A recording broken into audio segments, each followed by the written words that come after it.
Nuevamente, muy buenas tardes a todas y todos ustedes. Continuamos con el desarrollo del seminario Violencia Política, Parlamento y Género, para impartir la clínica de defensa de los derechos político-electorales. Damos la bienvenida a Arturo Espinosa Silis, quien es secretario de Estudio y Cuenta de este Tribunal Constitucional Electoral. Bienvenido, Arturo.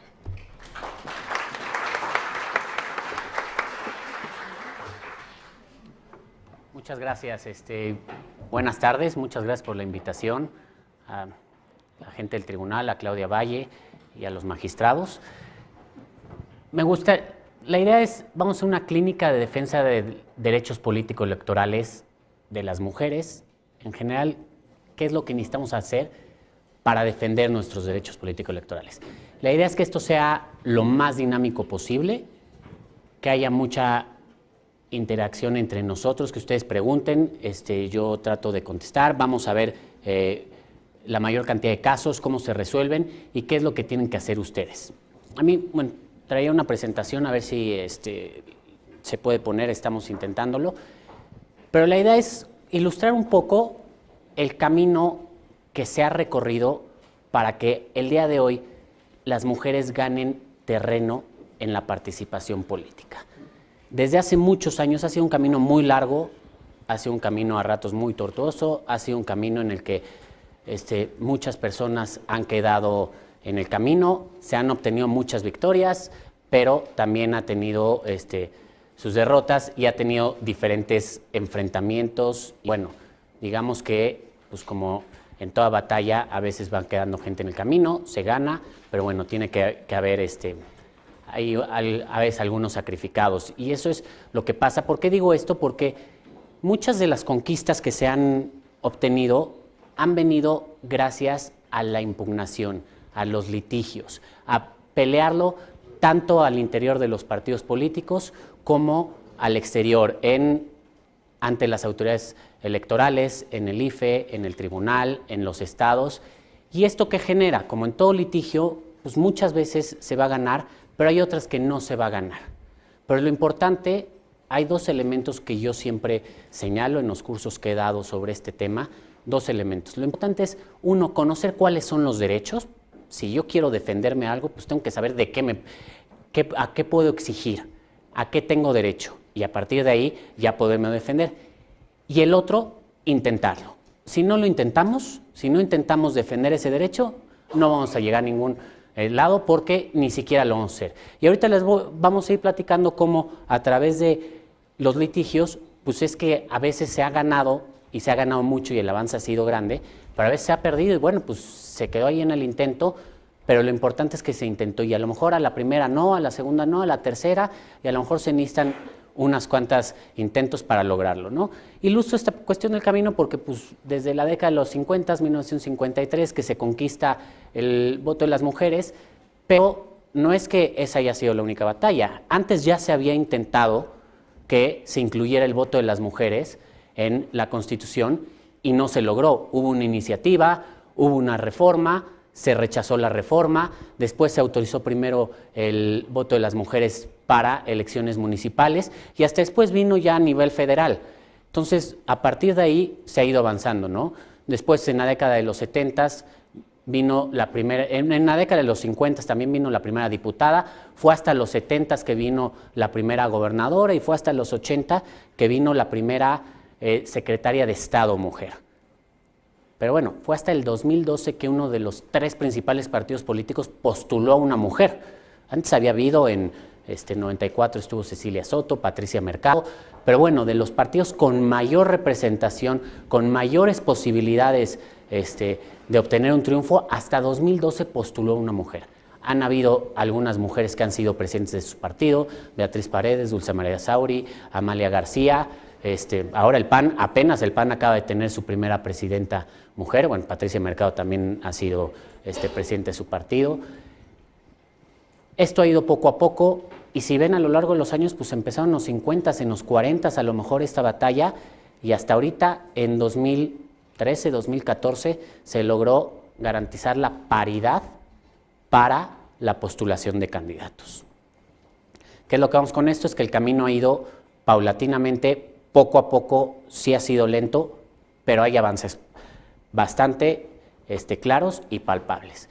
¿Cómo se ha logrado gran parte? Les voy a hablar de algunos asuntos en los que se han peleado estas cuestiones y les voy a hablar de algunos derechos que ustedes tienen y que son los que se han peleado. Vamos a empezar con los derechos. ¿Qué derechos tienen ustedes como mujeres para participar en la vida política del país? Pues el primer derecho es el derecho a votar, ¿no? A que vayan, ustedes elijan. Antes se hacía, bueno, en 1800, en la época de la colonia y demás, era nada más el representante de familia o a lo mejor el señor feudal el que votaba en nombre de todo el mundo. Ahorita ustedes ya tienen el derecho a votar. Y ese derecho no nada más es a votar, es a ser votadas, a que ustedes sean candidatas, a que sean postuladas por un partido político. Ese derecho avanzado, de manera que ya no nada más pueden ser postuladas por un partido político, también pueden ir por la vía independiente. Poco a poco va habiendo un progreso. Tienen también el derecho de asociación y el derecho de afiliación. ¿Qué quiere decir esto?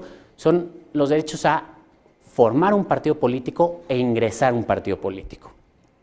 Como saben, ahorita este año 2013 ha sido un año para que partidos políticos nuevos obtengan su registro. Varios lo están intentando, algunos ya se quedaron en el intento, otros no, cerca de 50, 52, si me acuerdo bien, organizaciones intentaron. Al parecer el último corte del IFE fue que 3 ya habían cumplido con algunos requisitos, faltaba revisarlos, pero bueno, eran que ya habían presentado todos los requisitos, había que ver si estaban bien. Pero bueno, ese es uno de sus derechos, formar un partido político. Y el otro es ingresar a un partido político. A mí no me interesa formar el mío o iniciar uno nuevo, yo quiero entrar a uno que ya está, ¿no? Y este es un derecho que tienen y este es un derecho también para el que ustedes tienen que hacerlo valer y exigirlo. Y a partir de estos derechos se derivan otros que van relacionados con los derechos político-electorales. Estos son los 4 derechos político-electorales básicos. Pero a partir de eso tenemos, por ejemplo, el derecho a la libertad de expresión, decir, opinar, hablar, participar de manera activa, lo que en la medida de lo que ustedes consideren conveniente, pero bueno, a expresarse, a manifestar sus ideas, a hablar, a participar. No es nada más de que, bueno, ya estás aquí, ya formas parte del órgano, de la comisión, de lo que tú quieras del partido, pero ahora tienes que nada más observar y atender, escuchar. No, también puedes participar activamente, tienes derecho a hablar, a decir lo que tú quieras. Claro, tienes ciertos límites, no puedes calumniar, hay ciertos tiempos, son las reglas de nuestros procesos electorales, pero también no puede ser. Otro de los derechos es el derecho, y este es muy importante, acceso y ejercicio del cargo. ¿Qué se refiere con esto? Ustedes tienen el derecho, todos los ciudadanos tenemos el derecho a ser votados, que es a participar dentro del partido o a ir por la vía independiente en un proceso electoral para que los ciudadanos voten por mí, a ser candidato. Pero este derecho se agota ahí, ser candidato y hasta ahí me quedo.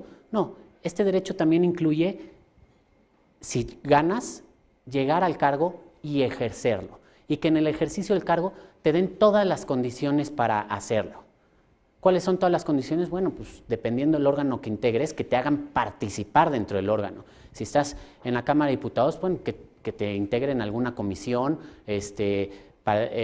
si estás en un partido político, en la Cámara de Diputados, que formes parte del grupo parlamentario, que te den los insumos de trabajo, o sea, que puedas trabajar. Si estás en un ayuntamiento, en un cabildo, que te asignen alguna regiduría, que te paguen, que puedas ejercer tus funciones, que te convoquen a las sesiones del cabildo.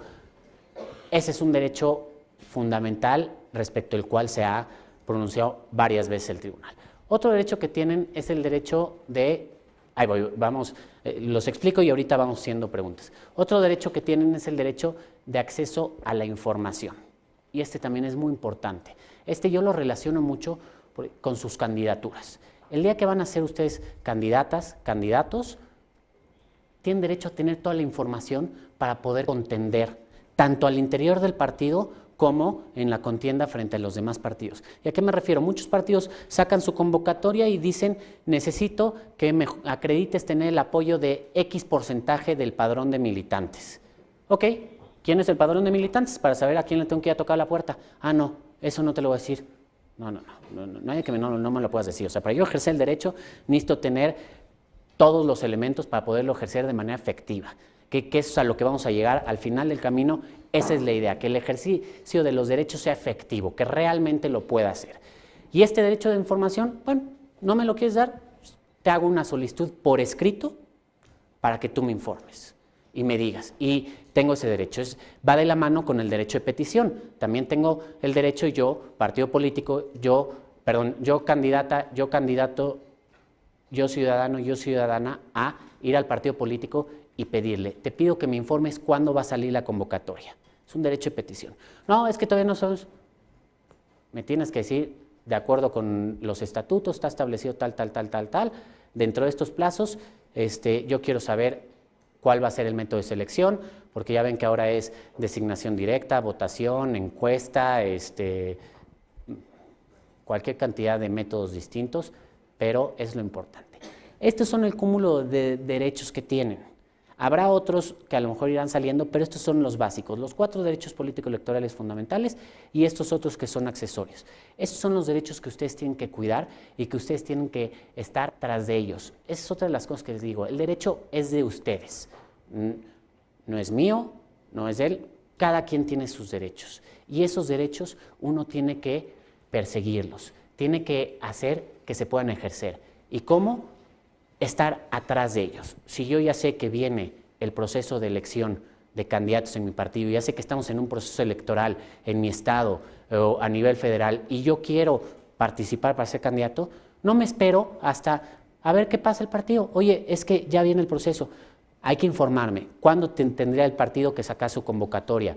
¿En qué términos? ¿Cuáles son los posibles métodos de elección? ¿Qué tengo que hacer yo para ser candidato? Y ya que tengo toda la información, si veo que el partido no está haciendo lo que tienen que hacer, le solicito derecho de petición, derecho de información. A ver, infórmame esto, te pido que me digas esto o me expliques esta otra cosa. Y si no lo hace el partido, impugno ante la autoridad local, ante el tribunal local o ante el tribunal federal, de acuerdo a quién le corresponda la jurisdicción o la competencia, y voy y le pido, oye, ¿sabes qué? Es que le pedí al partido que me diera el padrón de militantes y no me lo quiere dar.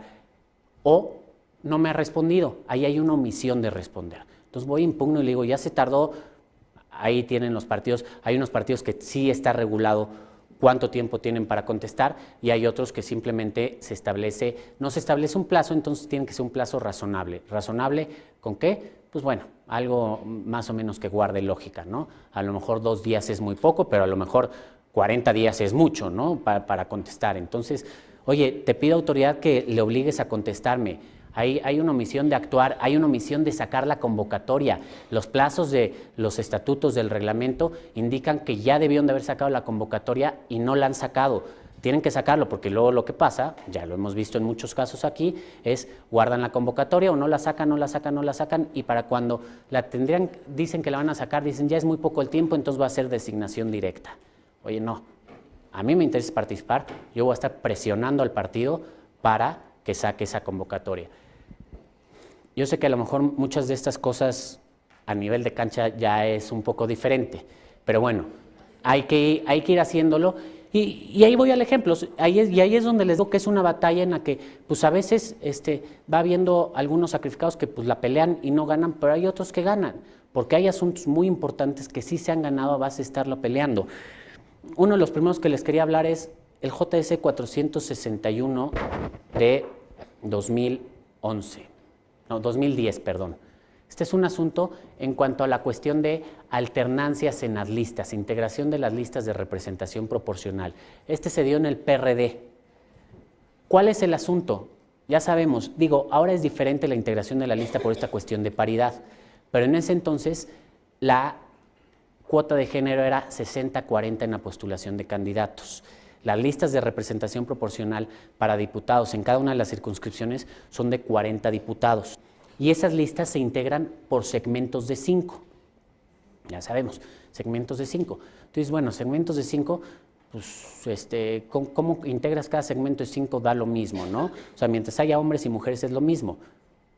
A mí me parece que es muy radical, muy relativo. A lo mejor hay ejemplos que pongo, ¿no? Pero el PRD en la circunscripción del centro Si eres dentro de los 10 primeros lugares, pues donde me coloquen no me importa, ¿no? Yo ya sé que el PRD, por lo generalmente 13, 14, 15 en la circunscripción del centro, pero a lo mejor si estoy entre el 13, 14 y 15 sí me importa donde me coloquen, o a lo mejor el PRI en el norte donde es más fuerte, pues ya sé que a lo mejor siempre mete también 15 o 16, entonces si me ponen en el 9 o en el 7, pues me da un poco lo mismo.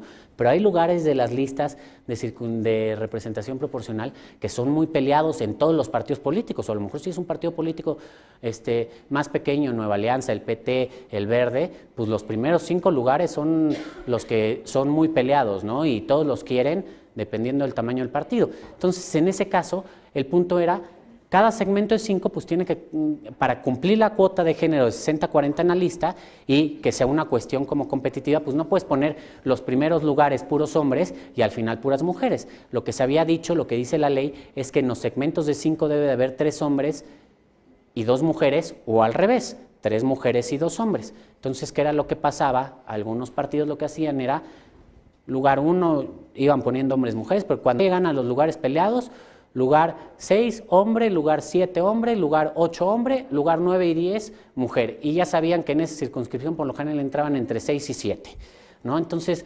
vinieron aquí, es un asunto del PRD, vinieron aquí algunas candidatas del PRD y dijeron, no, es que para garantizarlo la integración de la lista debe ser alternada. Un hombre, una mujer, un hombre, una mujer. Y el tribunal dijo, efectivamente, es la manera en la que lo garantizas. ¿Cómo? ¿Por qué? Porque así garantizas que la cuota de género sí se cumpla. A ver, ¿cuál es el tema con las cuotas de género? ¿Qué es lo que pasa? ¿Qué es una cuota? Una cuota es una acción afirmativa, una herramienta que se utiliza para tratar de minimizar las diferencias frente a grupos minoritarios. Nosotros hablamos de cuotas de género, pero puede haber cuotas para cualquier grupo minoritario, ¿no? Para indígenas o para mujeres, si estuvimos en un país con otro tipo de composición, a lo mejor para personas de color, o inclusive puede ser para personas discapacitadas, pueden haber diferentes tipos de cuotas, ¿sí? Y estas cuotas lo que buscan es que esa minoría esté representada. Desde luego, en el caso electoral, las cuotas pueden estar establecidas de diferente manera. Pueden estar establecidas a nivel legal, que es el caso de México, están en la al día de hoy están en la Constitución y están en las leyes, o pueden estar establecidas a nivel partidista, es decir, en los instrumentos partidistas, en los estatutos. En México, como nos gusta mucho legislar y garantizar y demás, lo tenemos en las dos, a nivel legal y a nivel partidista. Entonces, muchas veces es la misma a nivel partidista que a nivel legal, pero bueno, hay partidos, y aquí pongo el caso del PRD porque es el que lo tiene más claro, que expande sus cuotas. El PRD cuando ya se hablaba, o me parece que Nueva Alianza es un caso similar, cuando se hablaba de cuotas de 60-40, ya contemplaban paridad de género al interior de sus estatutos. Entonces era una cuota mayor, ¿no? Era un nivel mayor, pero el PRD también habla de cuotas para indígena, para joven, para migrante, habla de diferentes cuotas. Lo que se busca garantizar es esto. Hay otros sistemas, no nada más tienen que ser por cuotas, a lo mejor puede ser por cuotas, pero a lo mejor también puede ser, en otros países se usan lugares reservados, es decir, dentro del Congreso, dentro de un órgano colegiado, X número de lugares, 2, 3, 4 lugares, 5, depende del tamaño del órgano, están reservados para un cierto grupo minoritario y esos solo los pueden ocupar ese grupo minoritario. Ahí estamos. Perfecto, gracias. A ver, déjenme nomás ver, para ver si no se me fue. ¿Dónde le tengo que apuntar? Bueno. Entonces, nada más una para atrás, a ver si no se me fue alguna. Sí, estamos hablando de las cuotas. Entonces, en este aspecto de las cuotas, hay que entender cuál es la importancia de las cuotas. Pero ojo, también las cuotas son una medida temporal, o sea, no es siempre. ¿Por qué las cuotas? Porque las cuotas estás reservando ciertos lugares para ese grupo y lo importante de las cuotas es que sea temporal. Toda esta cuestión de los derechos de las minorías, de garantizar su participación y eso, implica mucho un cambio de mentalidad.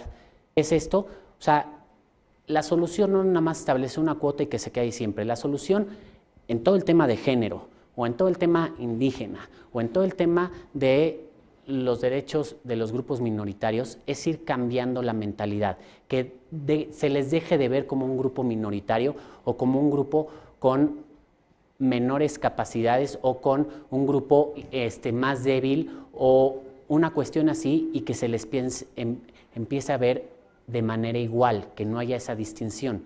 Para hacer eso se usan ciertas medidas, como en este caso son las cuotas de género. Como todavía no logramos totalmente el concepto de paridad en la cultura mexicana, pues tenemos que hacer de alguna forma que se vaya logrando. Y es ahí donde pues, la batalla es todavía más complicada, ¿no? Porque pues, una cosa tú puedes establecer en la ley y obligarlos, pero cambiar la forma de pensar, cambiar la forma de ver, cambiar la forma de entenderlo, eso es lo más complicado. Y bueno, hay ciertas medidas que ayudan o contribuyen a esto. En este tema de las cuotas, la idea de las cuotas, además de ser temporales, es que estas cuotas se reflejen lo más fielmente posible en la integración o en la composición de los órganos. Si tú el día de hoy tienes una cuota de 60-40 para la postulación de candidatos o una paridad de género, es decir, 50-50 para la postulación de candidatos, esto lo que busca es que se refleje eso lo mejor posible en la integración del Congreso de la Unión. Cámara de Diputados, Cámara de Senadores. No se puede reflejar completamente igual, porque estás yendo a una elección popular y entonces tendrías que decirle a los ciudadanos, la mitad tienen que votar unos por mujeres y otros por hombres, porque tenemos que tener de los 500, 250 y 250, y si no, vámonos. No se puede ser así, ¿no? Porque también hay una cuestión aquí que ya involucra pues, la voluntad de cada uno de los electores, si no se le estaría forzando al elector a tomar una decisión en determinado sentido.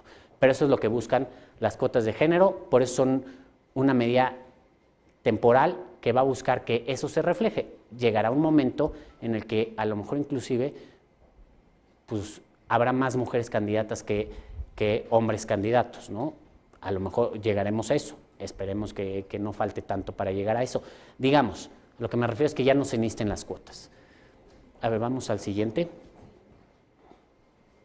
Aquí es lo que les hablaba de los tipos de cuotas, cuotas partidistas, cuotas legales. Hay algunos que son lugares reservados, ¿no? Reservados para una minoría, que esta es otra manera de garantizar también la participación del género femenino o de los indígenas o de algún grupo minoritario. La siguiente. Aquí está. Ya que tenemos estos derechos, ya que ¿cómo los vamos a defender? También es importante, aquí lo más importante es conocer, a lo mejor no nos tenemos que volver expertos, pero sí saber de qué nos están hablando. ¿Cuál es el camino que tenemos que seguir? Lo primero es conocer cuál es nuestra esfera de derechos que podemos ejercer, qué podemos hacer y qué no podemos hacer, y después cómo defenderlos. Para saber cómo defenderlos, tenemos que saber qué recursos tenemos para defenderlos.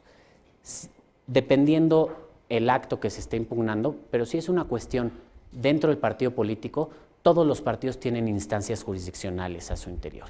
Tienen 1, 2, me parece que alguno tiene hasta 3 instancias en su interior que se puede defender. Muchas veces, por ejemplo, si vamos a ser candidatos, en la convocatoria viene: cualquier controversia que se suscite será mediante tal medio de impugnación que resolverá la Comisión Nacional Electoral o que resolverá el Comité Ejecutivo Nacional. Y muchas veces hay 2 instancias. Si ya resolvió la Comisión Nacional Electoral, después se va al Comité Ejecutivo Nacional. Pero bueno, es importante saber que si es un asunto del partido, tienes que ir primero con el partido.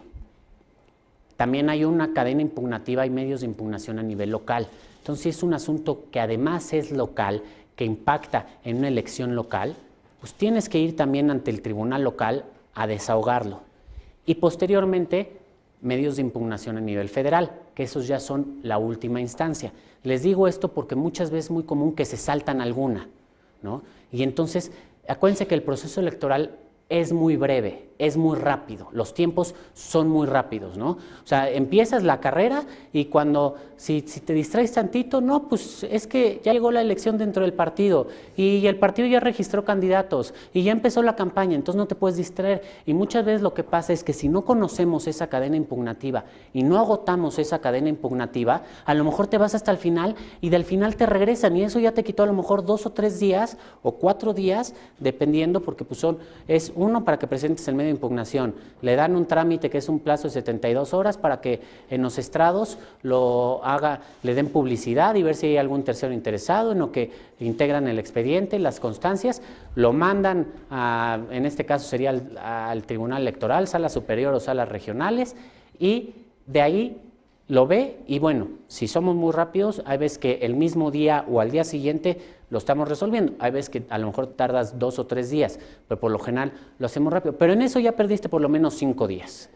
Si en cambio desde el principio sabes y dices, pues me voy primero a la instancia partidista, lo haces. Aquí también lo que tienes que entender y conocer que hay posibilidades, excepcionalmente, sí te lo puedes saltar. Hay una figura que se llama per saltum, en el que te puedes saltar alguna de esas cadenas impugnativas, solo cuando el plazo ya te vaya a comer. Oye, es que el día de hoy me quiero inscribir para el proceso, pero no me dejan por eso y el registro vence pasado mañana.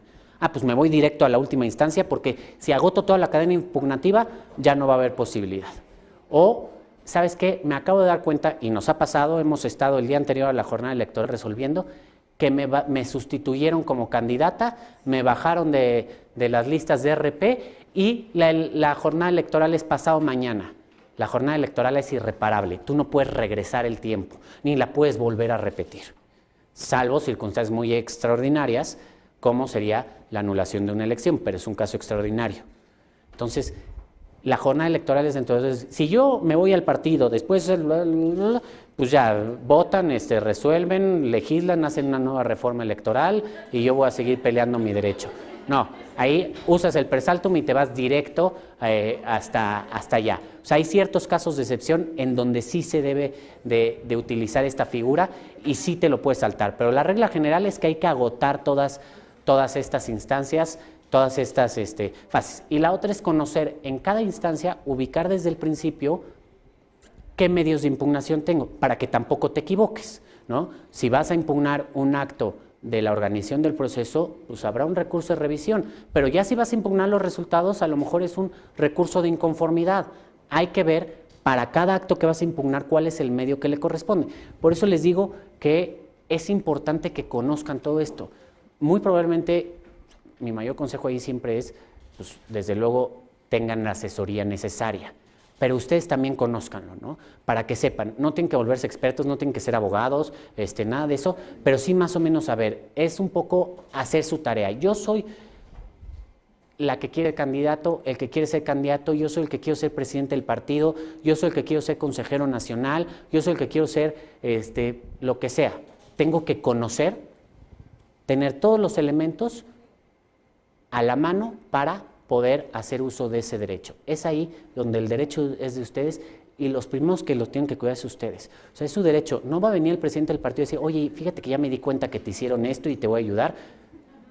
No pasa todavía eso, ¿no?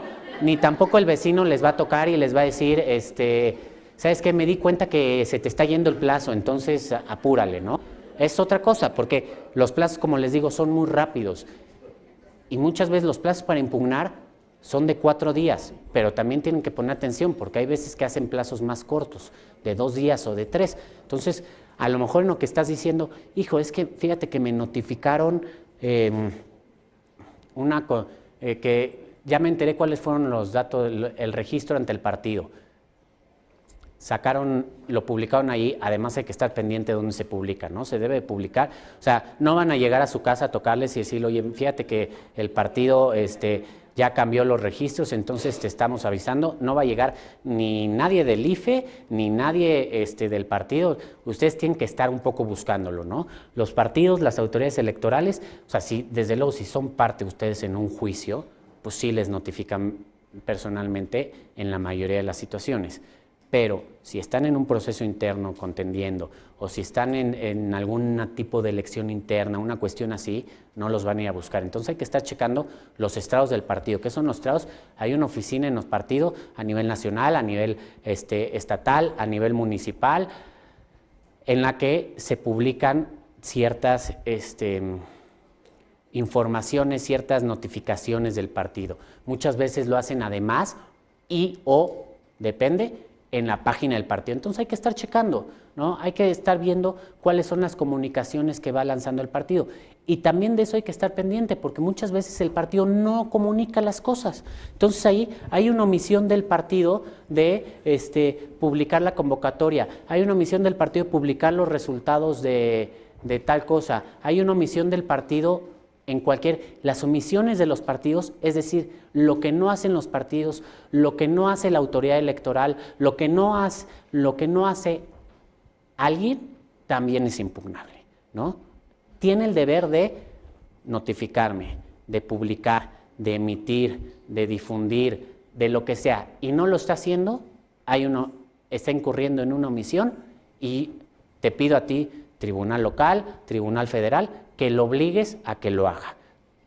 ¿De acuerdo? Por ejemplo, en el caso del derecho de información y el derecho de petición, ahí sí les tienen que notificar personalmente. No nada más es que el partido dé una respuesta, es que el partido dé una respuesta y se las informe, porque fue algo que ustedes le solicitaron expresamente por escrito y de manera dirigida a alguien. Entonces el partido les tiene que contestar por escrito de la misma manera y dirigido a ustedes.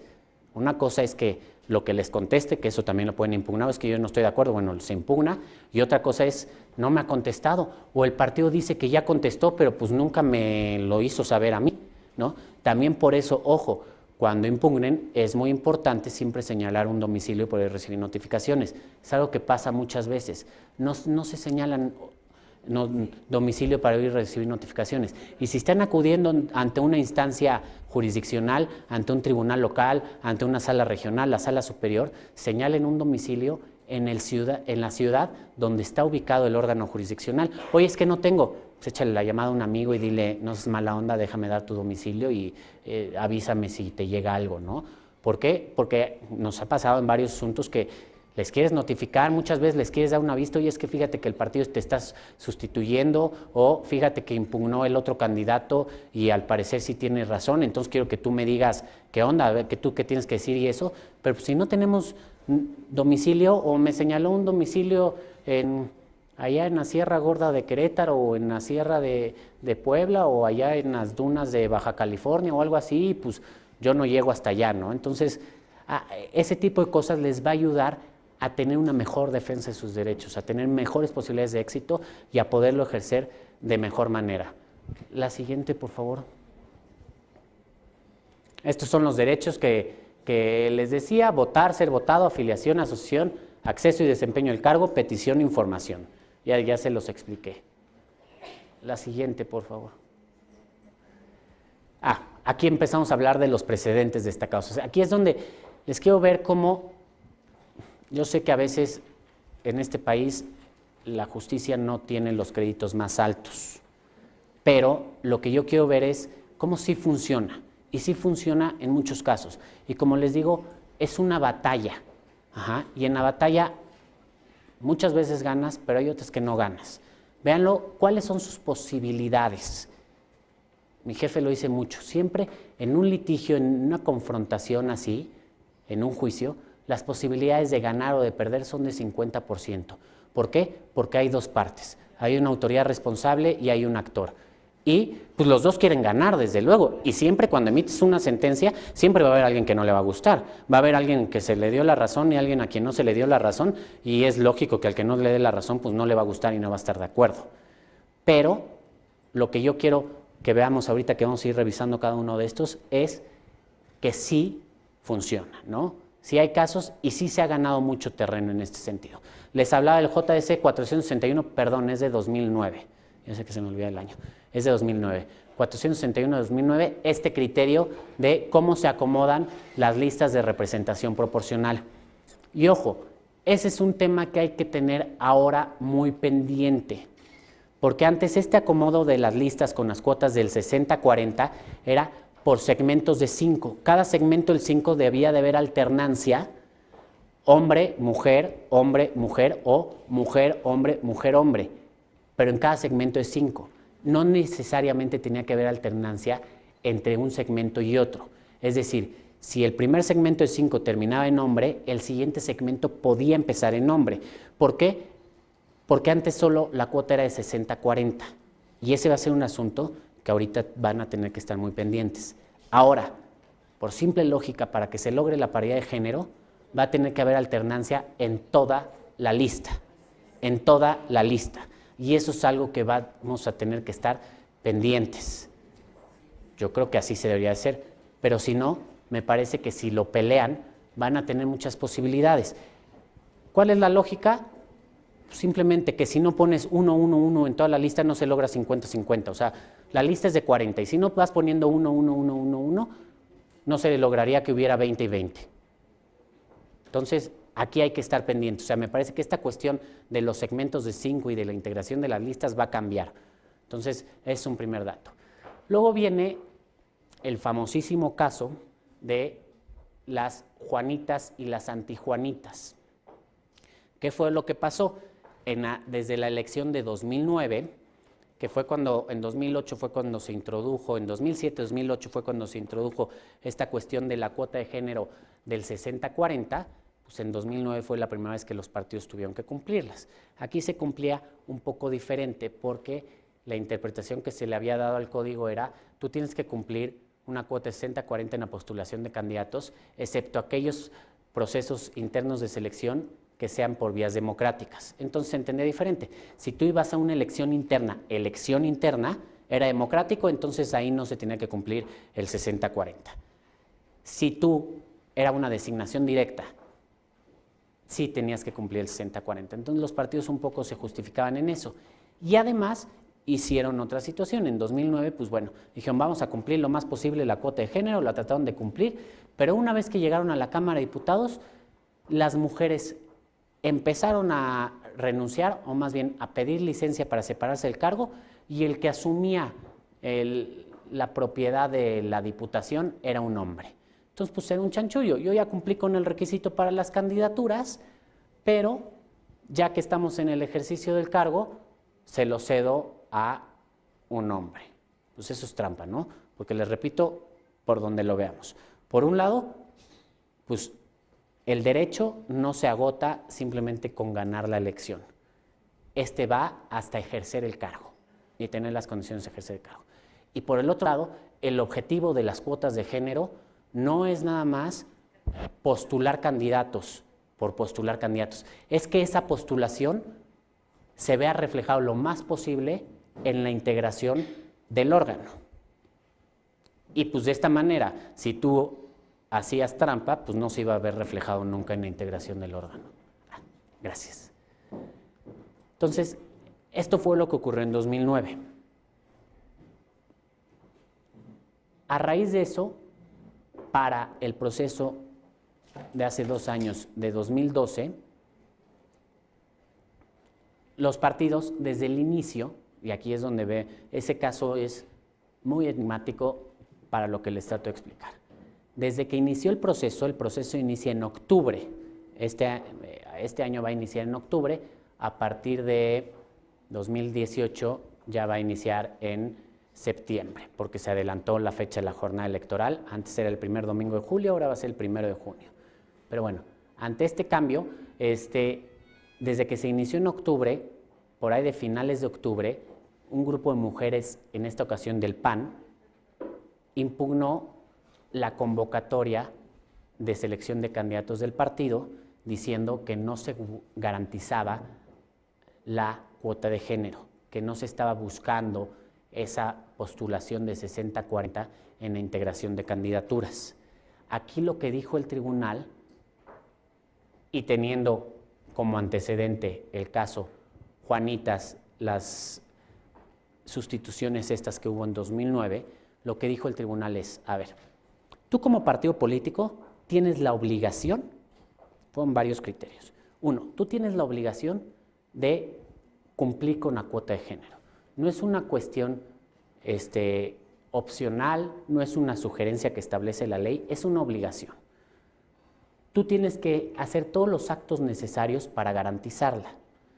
2, la interpretación que antes estaba dada respecto de que aquellos procedimientos que fueran democráticos excluían o se exceptuaban del cumplimiento de la cuota de género, ya no está más. La cuota de género se tiene que cumplir independientemente del tipo de procedimiento mediante el cual elijas a tus candidatos.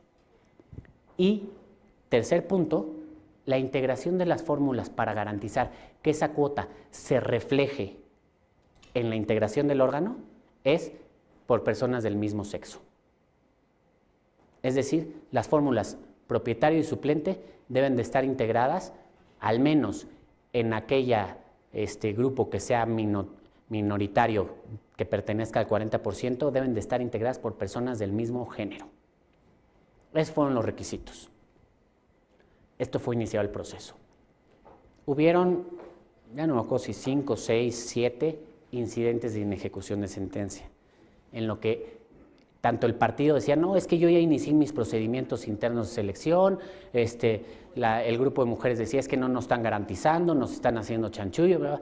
Entonces el tribunal se dijo, señores, lo tienen que cumplir, lo tienen que cumplir, lo tienen que cumplir, tienen que tomar las previsiones necesarias, a ver qué haces. Yo no me voy a meter a modificar tus convocatorias o a modificar tus procesos internos. Yo simplemente te estoy advirtiendo que hay aquí una medida legal, una disposición legal que tú tienes que cumplir. Y de ahí vino el siguiente asunto, JS 475-2012, y hay algunos otros en la sala que se resolvieron. ¿Cuál fue el tema? Presentaron sus registro de candidatos ante el Instituto Federal Electoral, y el Instituto Federal Electoral, de una revisión de las listas, advirtió que no se cumplía con la cuota del 60-40. Me parece que el único partido que lo cumplió fue Nueva Alianza. Todos los demás no la cumplían.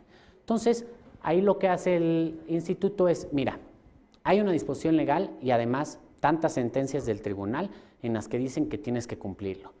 Te regreso tu registro partido y tendrás que sustituir el número de candidaturas necesarias para cumplir con la cuota.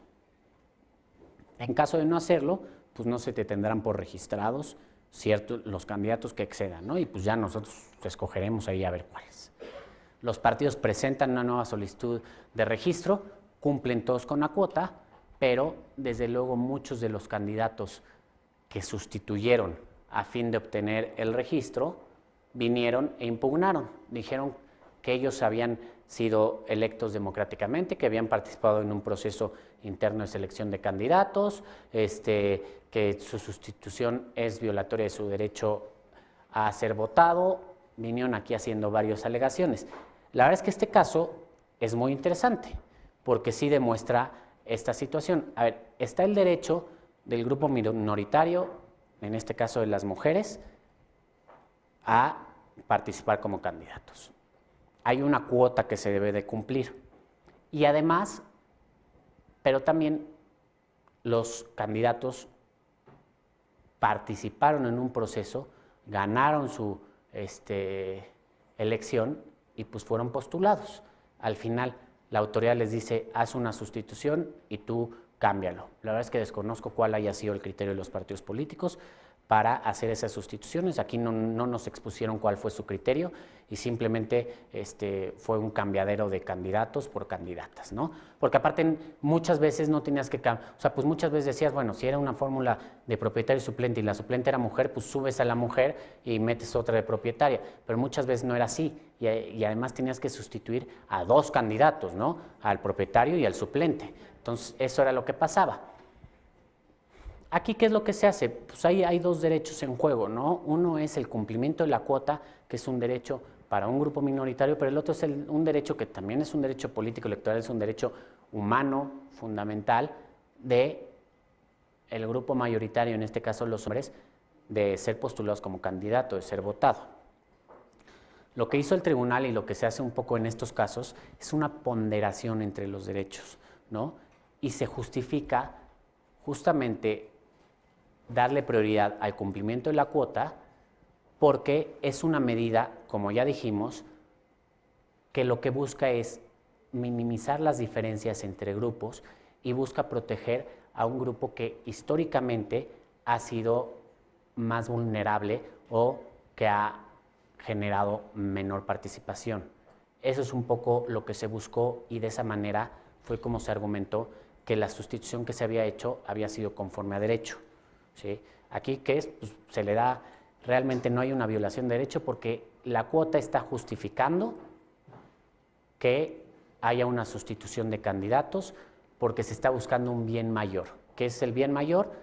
Generar condiciones iguales de participación y un ejercicio efectivo de los derechos de la mujer en función de la postulación de candidatos, ¿no? Ese asunto es muy bueno. ¿Por qué? Porque ahí se logró obligar que los partidos se dieran cuenta que es una obligación para ellos cumplir las cuotas, porque desde luego, pues a muchos de ellos no les gustó que les cambiaran candidatos, probablemente en muchos lugares candidatos muy fuertes o candidatos con cierto arraigo entre la ciudadanía, entre el electorado, pero ahí se vio, y a partir de esto se replicó mucho a nivel local. Los tribunales locales lo empezaron a hacer también obligatorio, porque les decía, antes había esta excepción de, bueno, pues puedes no cumplirla si hay un procedimiento democrático. Entonces, los tribunales locales tomaron este argumento para los procesos locales y a partir de ahí se volvió que al día de hoy hubiera una real obligación de los partidos para cumplirla. Y además, como el tema empezó a generar bastante ruido en el medio, a partir de ahí, pues esto se tomó como una medida más fuerte, ahora buscar la paridad, ¿no? Y el día de hoy tenemos en la Constitución la paridad. Y eso les tomó, yo creo que cerca de 8 o 9 litigios al grupo de mujeres del PAN. O sea, de estarlo peleando y peleando y peleando y peleando. Y aquí es donde le digo que es una batalla y pues a veces gana, a veces parecía que el partido no iba a hacer caso. De hecho, muchos apostaban porque los partidos no iban a hacer caso. Y al final acabaron ganando y se les acabó obligando. Y a lo mejor esta es una lucha que antes no se había dado, pero ahora se dio y se ganó. Y ahora no nada más se garantiza el 60-40, ahora se va a garantizar el 50-50. ¿Sí? Y esto es importante y así se van logrando ciertas conquistas. Otro de los asuntos, fue del año pasado, paridad de género en integración de órganos. Este es un asunto del PRD. El PRD modificó sus estatutos para garantizar que en la integración de sus órganos de dirección, los órganos colegiados, hubiera paridad de género. Entonces el Consejo Político Nacional se integra por 13 personas. Hicieron la selección de los integrantes del Consejo Político Nacional y quedaron 11 hombres y 2 mujeres. Vinieron aquí, impugnaron, el partido argumentó que no se podía cumplir la paridad, que porque eran cargos políticos y que además no había suficientes mujeres y demás. Y aquí se les dijo, no, a ver, esta es una cuota, no es una cuota legal, pero es una cuota partidista. Peor aún, no la estableció el legislador, la estableciste tu partido político. Y como partido político, si tú dices que tu órgano, tu principal órgano de dirección, tiene que estar integrado de manera paritaria, pues cumple tus propios estatutos. Y se le obligó al partido que hiciera la sustitución necesaria. Ojo, como era un órgano impar de 13, se dijo con que haya 6 y 7 es suficiente, ¿no? O sea, eso, digo, se entiende que pues ni modo, no partes a uno a la mitad, ¿verdad? Pero,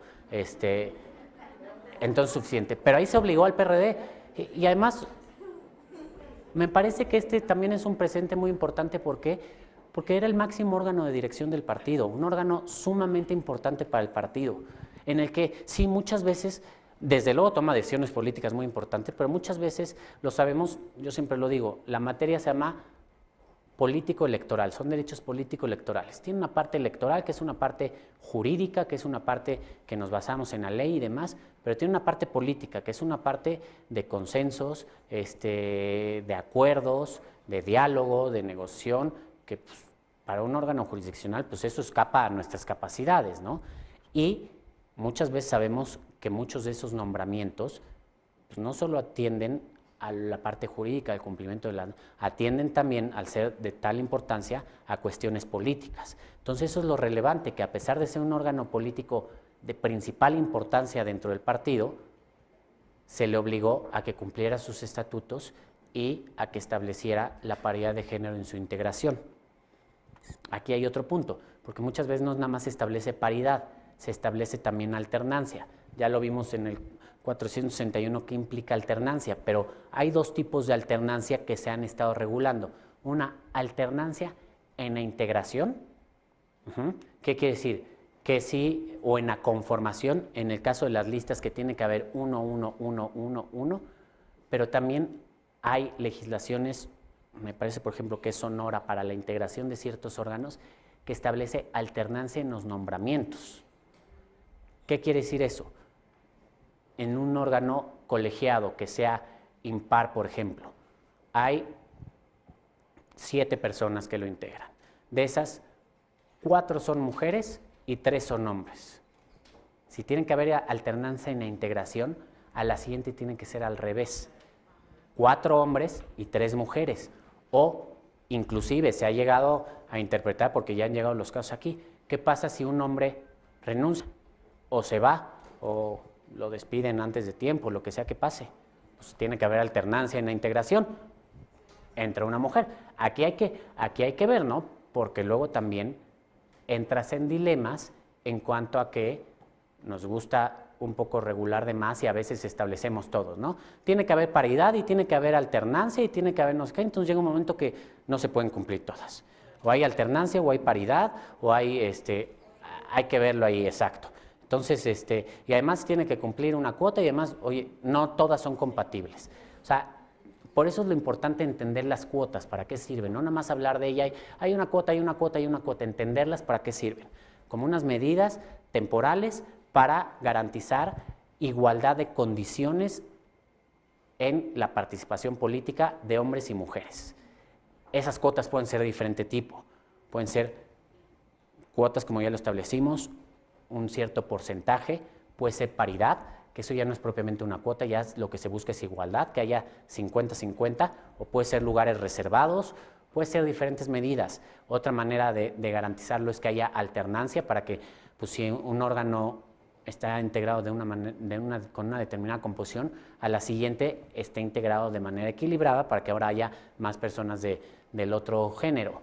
Pero bueno, ahí hay que tener también mucho cuidado en la manera de regularlas. No siempre pueden convivir todas las figuras. ¿De acuerdo? Entonces, aquí hay que verlo. Y por último, este es un asunto un poco de derechos indígenas y también hemos tenido varias que son muy relevantes, aquellas comunidades que se rigen bajo sus propios sistemas normativos internos. Ahí ha ido siendo más difícil generar la participación de las mujeres. Por sus propias tradiciones, por sus propias costumbres, en ciertas comunidades, pues no se permite la participación de las mujeres, ¿no? Todavía es el hombre el que toma decisiones, el jefe de familia el que habla por la familia o el que permite, el que genera las condiciones, el que pues, decide. Y aquí se ha ido privilegiando que haya ese avance en las comunidades indígenas. Aquí tiene que ser un poco otro ritmo, porque es un sistema, es una cosmovisión, es una forma de entender el mundo diferente a el resto de la población del país. Ellos tienen sus propias prácticas tradicionales, su propia manera de convivir al interior de la comunidad, de relacionarse, pero el tribunal ha ido buscando que se ganen esos espacios para las mujeres. Ha establecido que hay ciertos derechos que le son innegables a las mujeres y ahí hay una participación política clara. Se ha buscado garantizar la participación política. ¿De qué manera se ha buscado garantizar la participación política? Uno, pues las mujeres tienen que participar, tanto para votar en las asambleas comunitarias, las tienen que dejar votar, la universalidad del sufragio, todas tienen que votar, como para la postulación de candidatos. Desde luego se ha dicho, por estas condiciones especiales mismas, no se ha hecho que sea una situación a rajatabla, tienes que cumplirlo mañana. Vamos a ir paulatinamente generando este cambio para que se logre integrar a la mujer plenamente, que se logre una plena participación de la mujer, poco a poco. No hay que cambiarles tan de tajo, pues, su forma de verlo es diferente a la que nosotros tenemos. Nosotros tenemos una lucha que va, como les dije, desde los 40 en cuestiones muy concretas, desde antes en muchas otras situaciones. Ellos apenas en las comunidades indígenas empieza a generar este cambio, entonces van a otro ritmo, pero también es importante saber que a través de la impugnación de asuntos electorales, elecciones de autoridades en comunidades indígenas, se ha ido haciendo que las mujeres participan. En poblaciones donde antes no había participación alguna de las mujeres, hoy ya se les ha garantizado su participación, tanto para votar como para ser votadas, poder acceder a los cargos públicos. Es muy importante. ¿Hasta aquí alguna duda? ¿Alguien quería comentar? ¿Usted quería comentar hace rato? Caso específico, por ejemplo, hablábamos de acceso a la ejecución del cargo.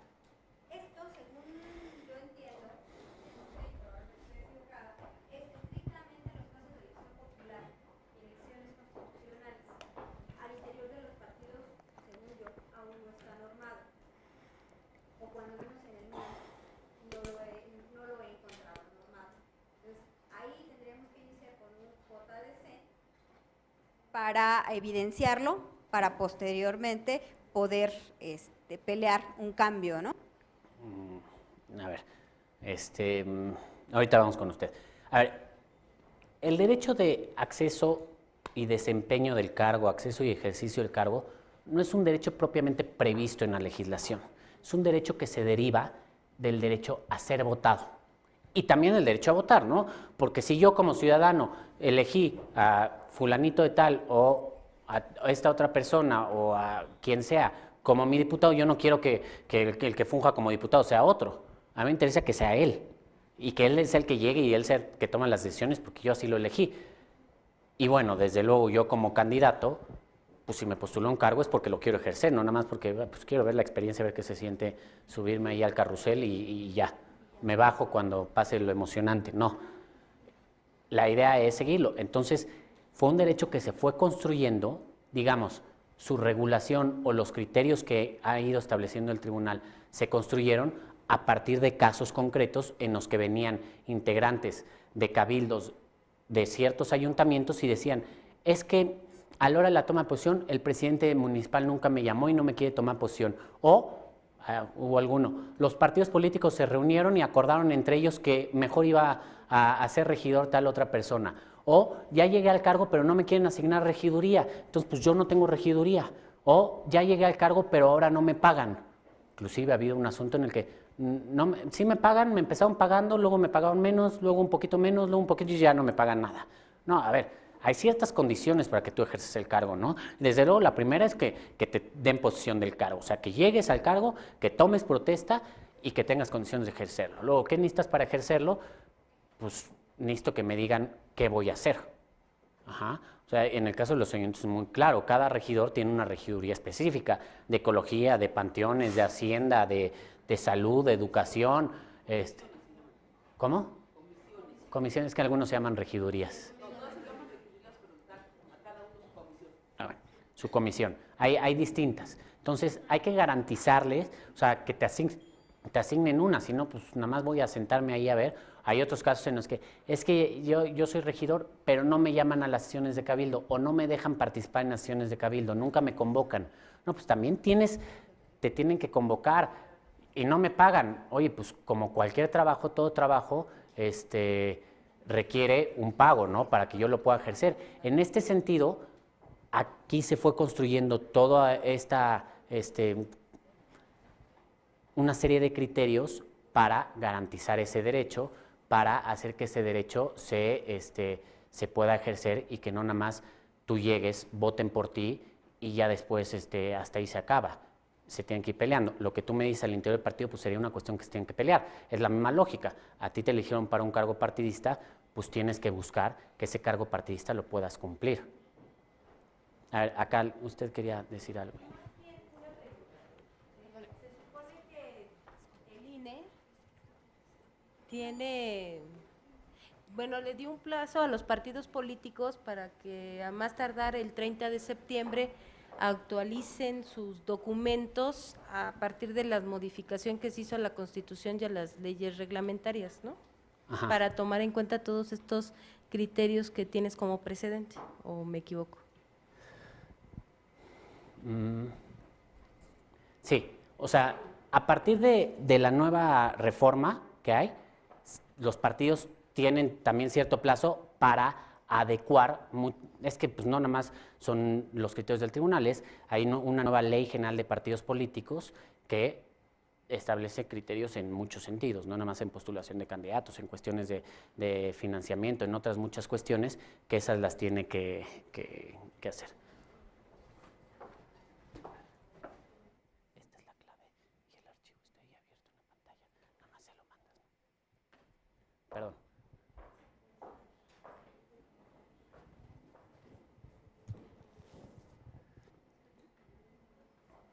Dos puntos. Uno, desde ayer y por la mañana se presentaron varios casos, bueno, otros en otra jurisdicción, o sea, en otros países, sobre la figura del acoso político, ¿sí? O acoso cultural para evitar ya sea el ejercicio o el acceso al cargo.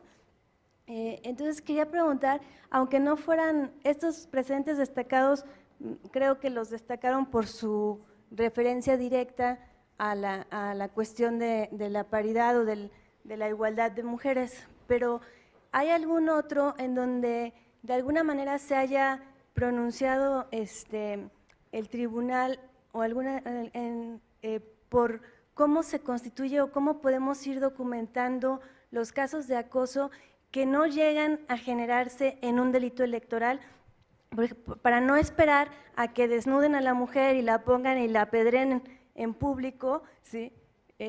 Para ir documentando y lograr la intervención del poder judicial antes de, ¿sí?, que se concrete en un no ejercicio o una imposibilidad real ya de acceder. Un poquito tiene que ver con este último de comunidades indígenas de la cultura, o sea, si culturalmente el cacique manda, ¿sí?, no es una cuestión de indígenas ni está aceptado que el cacique manda, pero la sociedad lo hace, lo respeta y se impone, está restringiendo el derecho de la mujer. No sé si hay algún otro precedente, aunque no esté dirigido a mujeres, que pueda ilustrarnos o nos pueda ayudar a ir configurando o documentando cómo identificar que se está ejerciendo acoso en contra de la mujer, ya sea en el acceso o en el ejercicio. Y la otra era recalcar que en el Poder Judicial ya también antes se estimaba que el acceso a la información por parte de los partidos, ¿sí?, más bien que no tenían la obligación de dar ese acceso a la información y solo a partir de la intervención nuevamente judicial se les reconoce como autoridad, bueno, ahora también con la nueva reforma, ¿no?, para exigirles el cumplimiento del acceso, del derecho constitucional de acceso a la información. Entonces, oye, nada más, espérame. ¿Acoso te refieres como a actos de violencia para que no ocupen un cargo, para que no se desempeñen, a amenazas, a...? Ayer mencionaban cosas tan sencillas como hacer coerción con la familia, o coacción como levantar falsos, intimidación, inventarles fraudes, simulaciones de actos administrativos, para irles poniendo bloqueos que de aquí a que son procesados por la vía penal o por la vía administrativa, pues ya se pasó el tiempo para ejercer tu cargo. Aunque algunas de las compañeras manifestaron ya siendo electas y estando a cargo, en el video que nos pasaron también lo manifestaron claramente, que pasaron todo el tiempo de su regiduría o su presidencia municipal defendiéndose. Okay. A ver, bueno, respecto de esta situación que me comentas, o sea, no recuerdo que haya llegado a algún caso así concreto de acoso, algún tipo de amenaza y eso, pero me parece que a partir de los precedentes que tenemos, o sea, se pueden construir muchas situaciones. Por ejemplo, hay casos de candidatos que tienen su candidatura, los registran y después el partido presenta una renuncia, ¿no? El candidato renunció al cargo, entonces lo sustituimos. Y viene aquí el candidato y dice, oye, yo no renuncié a ningún cargo, esa no es mi firma y más. Antes decía, bueno, pues, como no podemos probar que no es tu firma, tú no ofreciste ninguna prueba pericial para ello, pues no lo sabemos. Si ese es el caso, pues habría que ofrecer una prueba pericial, ¿no? Dos, en últimos precedentes el tribunal ha solicitado esa prueba pericial o ha dado vista para que lo expongan y ya nada más me presentaron la renuncia y ya te tenemos la renuncia por buena, ¿no? Hay que demostrarlo porque también es una práctica común que se hace eso. En algunas situaciones de violencia también el tribunal tiene ciertos criterios. La Constitución establece que es motivo de suspensión de derechos políticos el inicio de un procedimiento penal en contra. El tribunal va más allá y se dice, no basta con el inicio de un procedimiento penal para que te suspendan tus derechos políticos. Yo no recuerdo algún caso de mujer de eso, pero recuerdo casos de hombres. El caso de Martín Orozco en Aguascalientes y el caso de Greg Sánchez en Quintana Roo, a los dos se les iniciaron procesos penales en su contra cuando estaban buscando la candidatura o ya habían obtenido la candidatura. Y el tribunal lo que dijo, hizo una diferencia en los dos. Dijo, el punto no nada más es que se le inicien procesos penales, es que se dicte auto de formal prisión. E inclusive, en algunas ocasiones se va más allá, que haya sentencia ya firme que lo declare culpable. Aquí es difícil en el de los candidatos, el tribunal se ha quedado con el precedente de que es hasta que se dicte auto de formal prisión, porque si ya estás privado de tu libertad, pues es difícil hacer campaña, ¿no? ¿Cómo vas a hacer campaña? Algunos tribunales internacionales y extranjeros sí han establecido que hasta que se dicte sentencia definitiva, porque pues mientras me dictan auto de formal prisión y si al final me declaran inocente, pues yo ya no pude desempeñar el cargo. Y en este caso el criterio se ha cambiado. No basta con que te inicien un procedimiento, es que te priven de tu libertad. Ahí pues ya no puedes ejercer el cargo, pero sí es un criterio que ha cambiado. Entonces, si te iniciaron denuncias, quejas y demás, lo haces. La otra es, hay algunas veces que es difícil esto, porque además muchas de estas cuestiones las tienes que probar y probarlas es difícil porque se usan medios legales. Ajá. Entonces, aquí un poco lo que se tiene que hacer, y nuevamente repito, pues es estar cuidando tu derecho. ¿En qué sentido estarlo cuidando? Bueno, pues si te renuncian, estar pendiente de qué manera te renunciaron al cargo, presentar la impugnación correspondiente. Si tratan de iniciarte un procedimiento penal, pues impugnar, decir, no con el inicio basta, yo sigo teniendo mis derechos políticos a salvo, los puedo seguir ejerciendo. Si tratan de amenazarte, una cuestión así, ojo, también aquí, acuérdense que una de las limitaciones de la legislación electoral a la libertad de expresión es la calumnia, no se vale la calumnia. Entonces, si hay calumnia, pues iniciar un procedimiento, estos se llaman procedimientos sancionadores ante el Instituto Federal Electoral, y si es que me están calumniando, lo que dicen no es cierto, no está probado lo que dicen. Si dicen que robé, si dicen que cometí fraude, si dicen que hice cualquier cosa, eso no está probado y es una calumnia. También, o sea, tú tomar como tu defensa y pues contraatacar un poco, o sea, no es contraatacar porque no vas a atacar al que te está defendiendo, pero sí es defenderte, y ahí es donde es importante conocer los medios legales que tienes. Hay algunos casos en que pues, no hay mucho que se puede hacer, porque también aquí se ven asuntos únicamente electorales. Muchas de estas cuestiones a lo mejor van más por la vía penal. Entonces tampoco el tribunal se puede meter en cuestiones penales. El tribunal no ve ningún tipo de delitos, ni delitos electorales. No le toca al tribunal juzgar cuestiones de delitos electorales, pero sí le toca salvaguardarlos, y para eso hay pues diferentes herramientas como las que le estoy comentando. Y en muchas veces, pues el caso se tiene que exponer, a ver, ¿cómo llegamos a avanzar en este tipo de derechos? Pues muchas veces es a través del conocimiento de casos novedosos que no se han presentado antes. Y en el momento que se presentan, pues en ese momento ya determinas cómo lo vas a resolver. A lo mejor si es una cuestión penal dices, pues yo no soy competente en cuestión penal, pero si es una cuestión que claramente involucra el ejercicio de un derecho o que claramente involucra alguna cuestión relacionada con los derechos que les dije, pues sí el tribunal puede ver alguna intervención para restituir ese derecho, buscar resarcir el daño, buscar salvaguardar la esfera de derechos del ciudadano. Eso es lo que hace el tribunal, y yo creo que en muchos casos, como se los expongo así, como hay muchos otros, los ha hecho con mucho éxito, ¿no? Por ejemplo, o sea, cualquier acto del partido es impugnable. Los casos en los que expulsan militantes, los militantes vienen aquí y los impugnan, y en muchos casos hemos confirmado la expulsión si hay causa suficiente, pero en muchos otros la hemos revocado y hemos dicho no hay causa suficiente para expulsarlo del partido. O sea, lo que se busca es salvaguardar esa esfera de derechos. ¿Alguien más quería preguntar? A ver. Allá. Acá querían varios. En la cuestión del ejercicio, el acceso y el ejercicio o el desempeño del cargo. Se habla así a nivel de regidores, a nivel de alcaldías y ayuntamientos, pero ¿qué pasa en el ejercicio del encargo en los congresos locales cuando, y puede ser hombres o mujeres, cuando en las fracciones o en los propios congresos locales hay una violencia, que para eso ya ahorita ya viendo con todo esto sí sería violencia, el hecho, por ejemplo, de los accesos a los recursos para el desempeño del cargo? Hay en este caso estoy hablando de diputados de primera, de segunda y hasta de tercera, y otros que ni de quinta. Y me refiero con lo siguiente, aquí sí sería impugnable esa situación en términos de lo siguiente: a lo mejor a todos tienen oficinas, a lo mejor todos tienen lo básico, pero hay cierta discrecionalidad para otorgar los apoyos de gestión que se dan dentro de la Cámara local.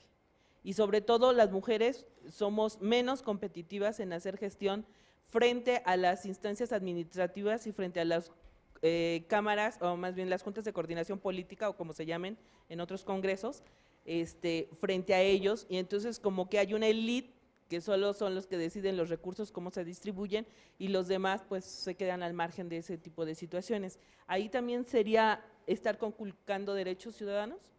Pregunta. Es difícil. Voy, lo que pienso tantito. Nada más, por último, les quería presentar esta tabla, y esta es muy ilustrativa del éxito que han tenido las cuotas de género. Es la integración tanto de senadores como de diputados en el porcentaje de mujeres.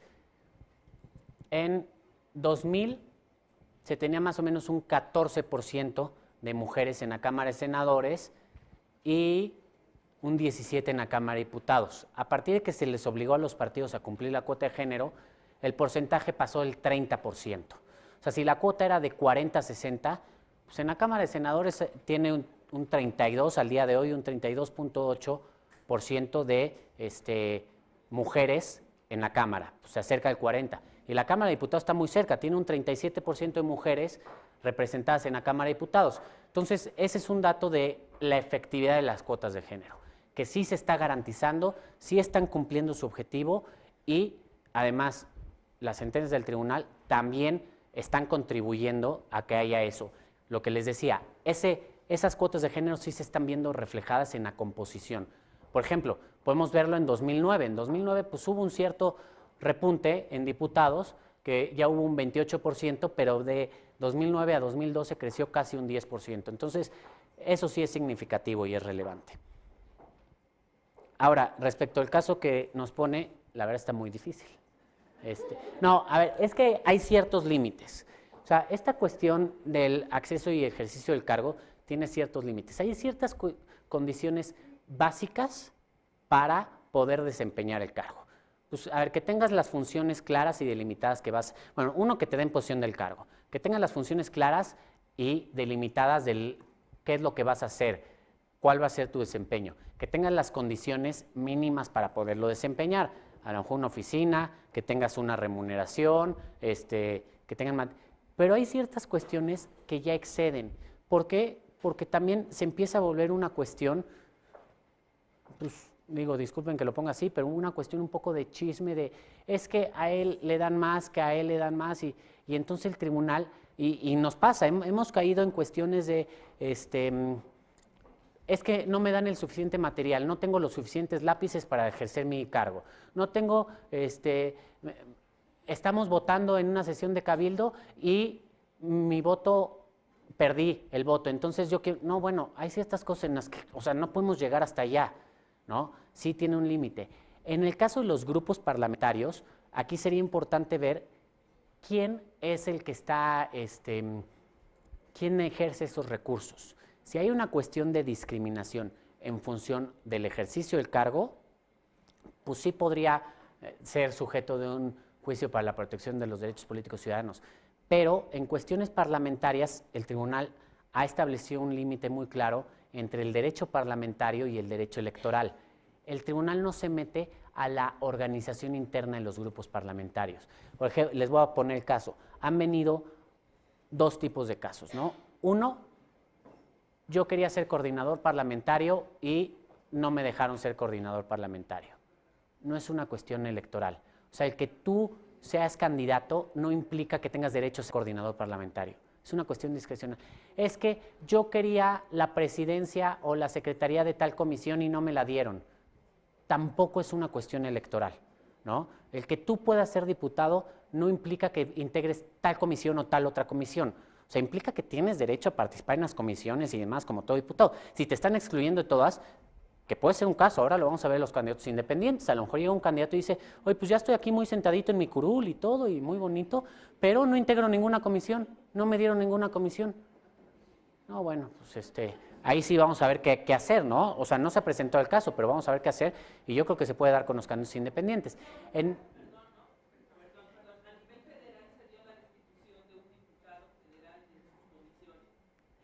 Me parece que lo que se dio era, porque me acuerdo, él era integrante o era presidente y secretario y lo volvieron a más integrante de la comisión y él quería ser presidente, se le dijo que eso no se podía garantizar. O sea, sí se le tenía que garantizar que participara en las comisiones, es parte del trabajo legislativo, pero qué cargo ocupar en las comisiones o eso ya es parte del derecho parlamentario y de un acuerdo entre los grupos parlamentarios. En esta cuestión del manejo de dinero, si unos candidatos se les da, a unos diputados se les da más recursos a otros, ahí habría que ver, yo desconozco, cómo sea la asignación de recursos en el legislativo y cómo sea el manejo de recursos al interior. Si a lo mejor existe una norma que dice que a todos los diputados se les debe dar la misma cantidad de recursos, pues a lo mejor podría haber ahí condiciones distintas que son inherentes al ejercicio del cargo. Pero si a lo mejor es una cuestión discrecional o es una cuestión de manejo del grupo parlamentario, lo electoral no llega hasta allá, porque a lo mejor la bolsa se le da al grupo parlamentario y al grupo parlamentario lo reparte en su función. El chiste es que haya recursos, pues sí, eso es parte del ejercicio del cargo a lo mejor. Pero, nuevamente, en muchos de estos casos no podemos saber la solución a todos porque muchas de estas soluciones dependen mucho de las circunstancias. Pero si hay una cuestión así, más vale intentarlo. Lo peor es que te pueden decir, no es materia electoral, se desecha tu asunto, y bueno, pero ya lo intentaste, pero a lo mejor te pueden decir, sí es materia electoral y boom, se van hasta adentro, y eso no solo genera que tú tengas un derecho al interior de tu grupo parlamentario, a lo mejor genera que haya un cambio en el manejo de los grupos parlamentarios. Entonces muchas veces vale la pena intentarlo. Te digo, en el peor de los casos vas a quedar como estabas. O sea, no, es que pasa en los medios de impugnación, nunca quedas peor. O sea, peor no puedes quedar. Es un hecho. Es una discusión, o sea, si tú vienes a reclamar un derecho, no vas a salir peor de como venías. Vas a salir a lo mejor como venías, pero no vas a salir peor. O sea, si vienes a reclamar el lugar 7 de la lista, no te van a mandar al lugar 20. O sea, no puede ir una impugnación en tu perjuicio. A lo mejor te van a decir no tienes derecho, pero no te van a decir tienes un peor derecho que venías reclamando. O sea, gracias a Dios no pasa eso, definitivamente. A ver, ¿quién más quería hablar? Varios. A ver, allá ya tienen el micrófono. Ahorita vamos aquí adelante. Ok, gracias. Sí, la pregunta es si hay algún criterio que ya esté establecido cuando eres precandidata o precandidato y ya te registraron ante el Instituto Estatal Electoral porque ya no se registró ningún otro precandidato. Si es válido que de un momento a otro te digan, pues sabes que siempre tú ya no vas.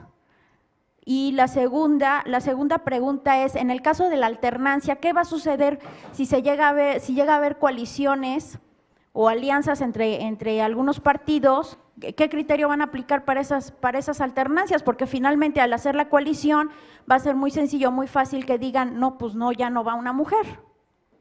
Entonces, ¿ahí qué procedería? Ok, a ver, en el primer caso, digo, hay que ver mucho las circunstancias del proceso interno. Aquí, o sea, podemos estar hablando de varias cosas. O sea, un proceso interno, se registran a varios candidatos y a la mera hora revocan tu registro o te niegan tu registro. Esa es una situación impugnable. Hay que ver por qué te lo niegan. Si te lo está negando, o sea, porque pueden ser muchas circunstancias, ¿no? Si te lo está negando porque no cumple los requisitos de elegibilidad, pues bueno, habrá que ver cuestión de pruebas. Si te lo está negando porque no cumpliste con las firmas, a mí me ha tocado, ¿no? Contar firmas, literal, contar firmas. Una vez una elección de Puebla tenía que acreditar 15,000 firmas y tuvimos que contar las 15,000 firmas a ver si el señor las había acreditado o no. Si es una cuestión Ahí, por eso, ahí hay que ver lo que vas a impugnar. Si es una cuestión sin sustento, si nada más te lo revocaron sin ningún sustento, te pusieron un requisito que no estaba establecido en la convocatoria, que no está establecido en los estatutos, pues si lo impugnas, te puedo casi asegurar que te van a regresar tu registro. Ahora, la otra es en el caso de los candidatos únicos. Si te registraste y nadie más se registró, aquí es donde les digo que hay que estar muy pendientes de cómo llevas tu proceso y de tu derecho. Ajá. Porque muchas veces los partidos, y nos han tocado varios casos, en los que alargan los plazos, extienden los plazos para emitir la convocatoria, para sacar los registros, para muchas cosas, y a la mera hora dicen, es que ya no nos da tiempo, entonces voy a una designación directa. Pero a ver, si ya hubo un proceso, una convocatoria, y no te quieren registrar, tienes que impugnar inmediatamente. Ya sabes que va a ser candidato único y el partido está diciendo, pues me voy a hacer un poco de la vista gorda para no registrar, porque como no se inscribió el gallo que yo quería, voy a ver qué hago. No, ahí tienes que impugnar, oye, es que la fecha para el registro decía tal y tú no me estás dando respuesta a mi registro, hay una omisión de dar respuesta a mi solicitud de registro, o inclusive yo me fui a registrar y no me permitiste ni entrar a las oficinas del partido. Aquí como candidatos les recomiendo siempre háganse buen amigo de un notario, ¿no? Porque muchas de estas cosas necesitas llevar a un notario de la mano. No, te cierran las oficinas del partido o llegas a presentar tu medio de impugnación y las oficinas están cerradas. Oye, pero estamos en proceso y todos los días y horas son hábiles. Sí, pero nosotros, fíjate que a las 11 de la noche ya nos fuimos o juega México y cerramos, ¿no? Entonces, traes ahí al notario al lado de ti, llegas, el notario da fe de que siendo tal día, tal hora, bla, bla, bla, bla, bla, bla, bla, está cerrado la oficina del partido y puedes venir a presentar tu escrito directamente a la sala superior o al tribunal que sea. De eso ya hay criterios. Por eso te digo, la cuestión es hay que verlo. O sea, sí hay muchos criterios en cuanto a cómo funciona para cuando te niegan el registro de candidatos de una candidatura o te lo quitan, pero hay que ver esos criterios, cuál es la situación concreta. Muchas de las cuestiones electorales tienen que atender a un caso concreto, ¿no? Porque hay circunstancias, aunque parezcan casos parecidos, hay circunstancias que los distinguen. Hay lo que yo les aconsejo y lo que yo siempre digo, lo más importante es estar pendiente de cuándo y cómo debes de impugnar, ¿no? Acuérdense que en la generalidad de los partidos, ojo, porque el PRD tiene, por ejemplo, plazos más cortos, a partir de que se emite un acto, son 4 días. Hay plazos más cortos, 3 días. Hay unos, en alguna convocatoria, vi uno de 2 días. Está un poco llevado, pero bueno, así lo establecieron. Entonces, hay que estar persiguiendo eso y el punto es que no se te vaya tu posibilidad de impugnar.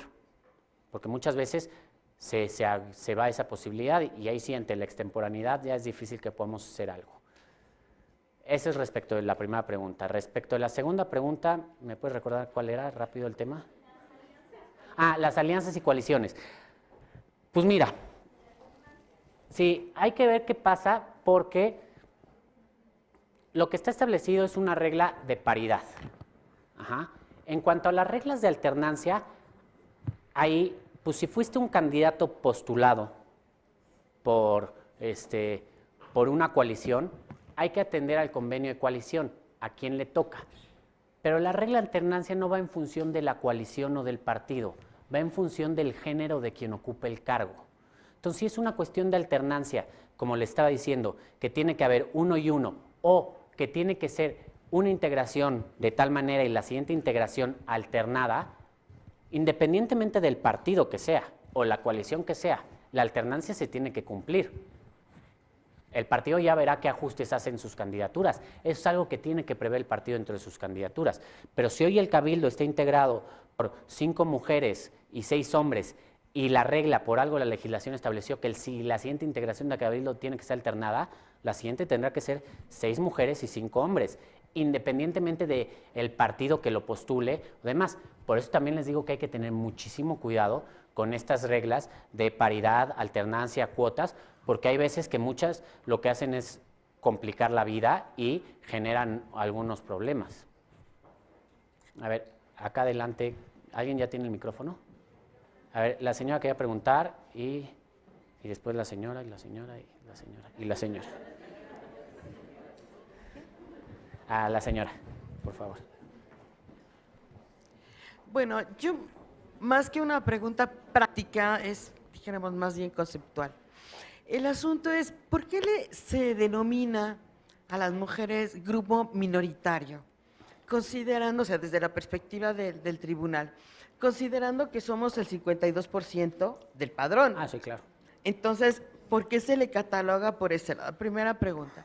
Y segunda, es este asunto de la alternancia, ¿lo estamos hablando por sexo o por género? Es diferente. A ver, ¿por qué se le considera grupo minoritario? O sea, el grupo minoritario se refiere a grupos minoritarios, grupos vulnerables, grupos que tienen cierta desventaja. Y el punto es, a las mujeres se les considera un grupo vulnerable, a lo mejor no me expresé bien, no es mayoritario, es vulnerable. ¿Por qué? Por una cuestión histórica. Porque históricamente han tenido desventaja, han tenido menos derechos, han tenido, no han tenido una, por ejemplo, y en el caso, pues lo dije al principio, en cuestión de participación política, no siempre han tenido los mismos derechos de participación política, no siempre han tenido los mismos espacios. Entonces, por eso es un grupo que tiene una desventaja. Ajá. Lo manejamos como un grupo en desventaja. Y respecto...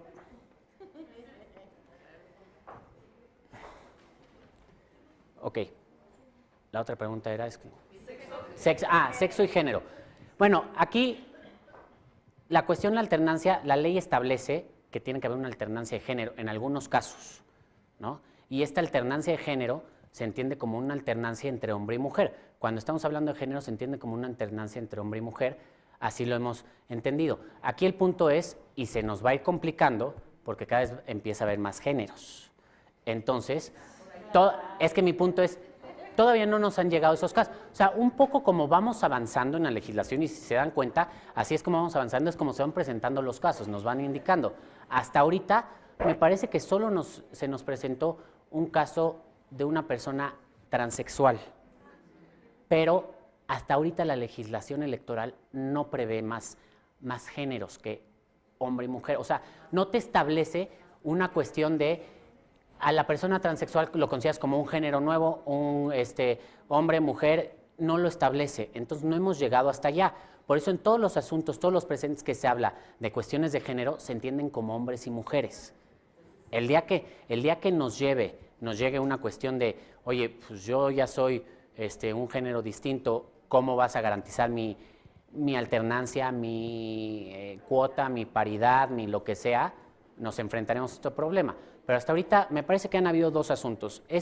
Una persona que quería entrar en el PRD por alguna cuota en cuestión de que era transexual, y una persona con su credencial de elector que quería que había cambiado de sexo y quería un cambio de credencial de elector, quería aparecer, ya no me acuerdo si, creo que quería aparecer como mujer en la credencial de elector. En la credencial de elector se dijo que no había problema y hay una persona que sí así, pero no se nos han presentado en la integración de un órgano legislativo, de un ayuntamiento, de un órgano colegiado, una cuestión de un género distinto al de hombre y mujer.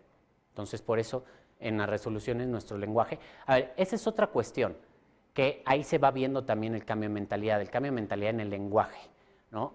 O sea, sí hacemos un esfuerzo porque estamos cambiando nuestro lenguaje para tener un lenguaje, pues mucho más, digamos, un lenguaje de género, como le llaman ahora, que es lo que se llama lenguaje incluyente, pero el punto es, todo eso implica un cambio de mentalidad, un cambio en muchos hábitos que tenemos de otra forma. O sea, hay secretarios que llevan haciendo sentencias muchísimos años y pues tienen su forma de hacerlo. Entonces, o sea, precisamente las cuotas, todo este tema de género, todo este tema de grupos en desventaja y demás, lo que busca es ir generando ese cambio de mentalidad. Entre más lo vayamos viendo, estoy seguro que el día que nos llegue un asunto de un género distinto, un transexual, una persona lesbiana, cualquier cuestión así, en ese momento pues vamos a tener que ajustar nuestro criterio y vamos a tener que hacer un cambio al referirnos a eso. Pero la verdad es que no se nos ha presentado, pero tiene usted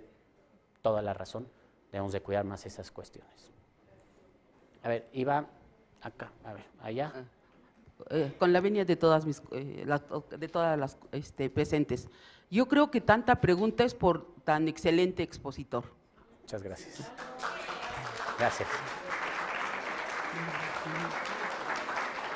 Luego, con suerte mi pregunta es algo así como media marihuana, ¿verdad? Pero pasa esto, a ver, yo Tribunal Electoral le suspendo los derechos a fulanito de tal, llámesele como se le llame, servidor público, regidor, síndico, presidente municipal, diputado local o federal, porque tiene una cuestión de, y ya le regalaron un auto, ¿no?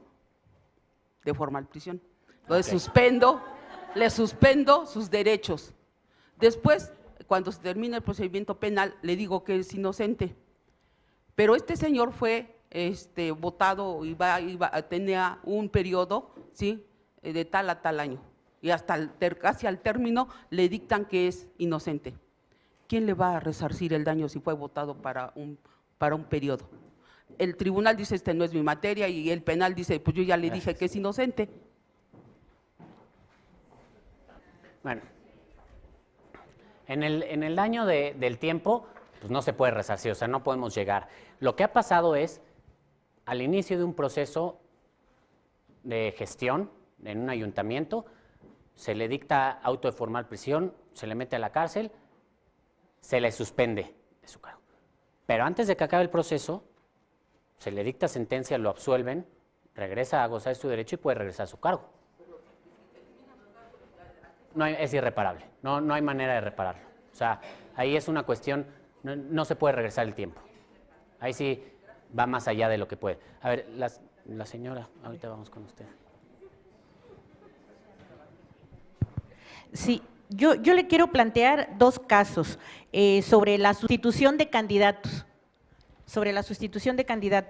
Aquí sucedieron en el proceso anterior pasado, 2012, donde pues sustituyeron precisamente derivado de la cuota de género a hombre por mujer, y resultó que el hombre nunca aceptó, fueron dos hombres, en este caso a nivel local y federal, que nunca aceptaron pues la resolución del tribunal, y siempre estuvieron persistiendo sobre una campaña pues de violencia política, y en este caso sí se inhibió el voto pues de la militancia de ese partido y además pues de la ciudadanía en general, ¿no?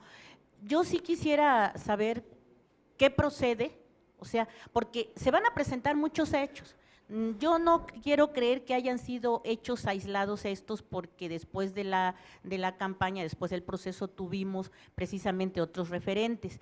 Entonces, sí quisiera saber qué se puede hacer si se suscitan estos hechos nuevamente en contra de las mujeres que somos o podamos ser candidatas, ¿verdad?, en el proceso de 2015, porque sí es muy desagradable, porque ellos inclusive traen el suficiente recurso para esa anticampaña, que la meten a las redes sociales y vía mensajes de texto, a donde la ciudadanía se inquieta, la militancia se inquieta y además se confunde. ¿Qué podría proceder allí para que no se presentaran esos mismos casos en el proceso inmediato de 2015? A ver, es que nos quedan 20 minutos, entonces se hacen las preguntas que tienen y ahorita voy contestando, voy a anotar ahora sí para que no se me olvide.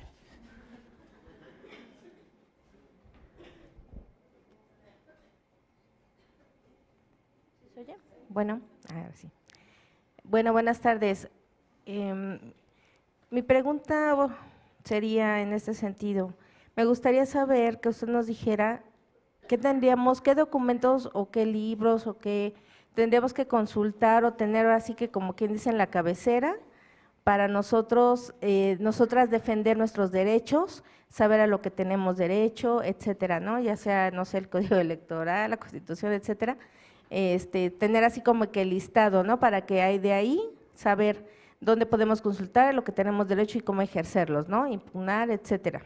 Y luego en esta parte, preguntarle si en realidad sería como necesario crear una instancia, no sé si dentro del INE o en el tribunal o a nivel judicial, en el Poder Judicial o de forma independiente, que previera esta parte para defender nuestros derechos, para denunciar los casos, documentarlos, registrarlos y sancionar en el caso de que no se puedan ejercer los derechos político-electorales o se caiga en los casos de acoso y de violencia política.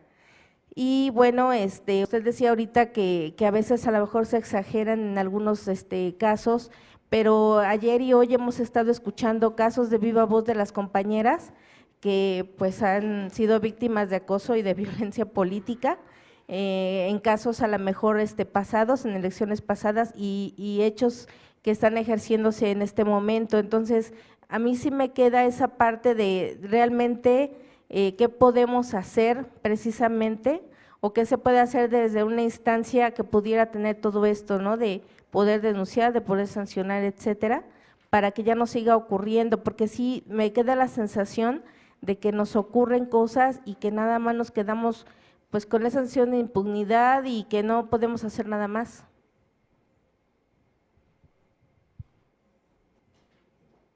Sí, yo quisiera preguntarle, el libro que ustedes acaban de sacar, el número 41, que dice tutela del derecho a ser votado en los mecanismos de representación proporcional, me causó un shock aquí, porque se supone que la representación proporcional es por el número de votos que obtiene el partido. Y con los cambios que está habiendo en estos momentos, que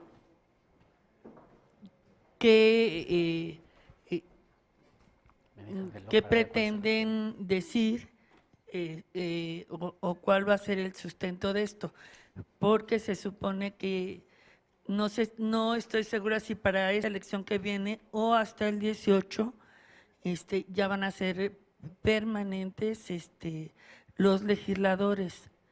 Entonces, ¿cómo va a quedar esa proporcionalidad? ¿En qué términos y por qué? Gracias.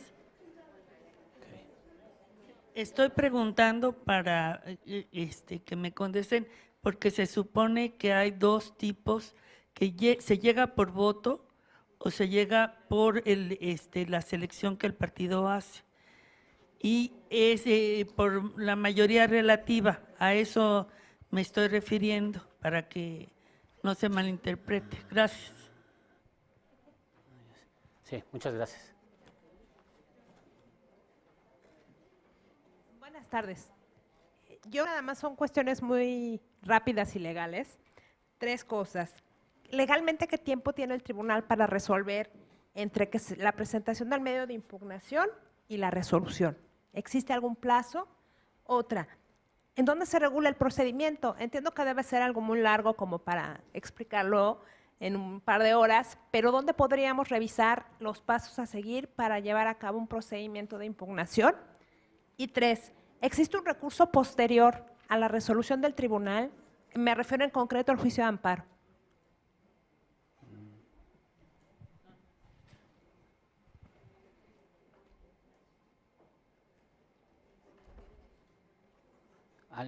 Ya.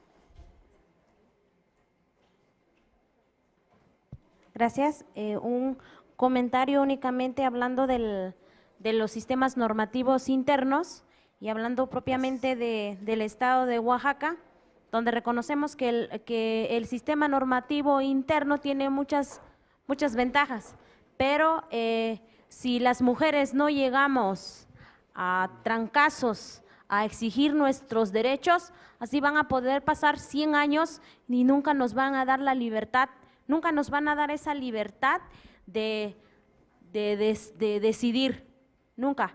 Entonces, cuando usted comenta de no hay que llegar de tajo y querer cambiar, yo siento, yo he visto, yo he vivido que es la única forma de que las mujeres indígenas se vayan reconociendo sus derechos, porque si vamos a ir despacio, que nos la vamos a pasar vamos a pasar la vida demostrando y demostrando y demostrando la capacidad que tenemos y nunca nos van a abrir puertas. Entonces, aquí yo estoy en la posición de que a trancazos, o sea, ¿me respetas mis derechos o me los respetas?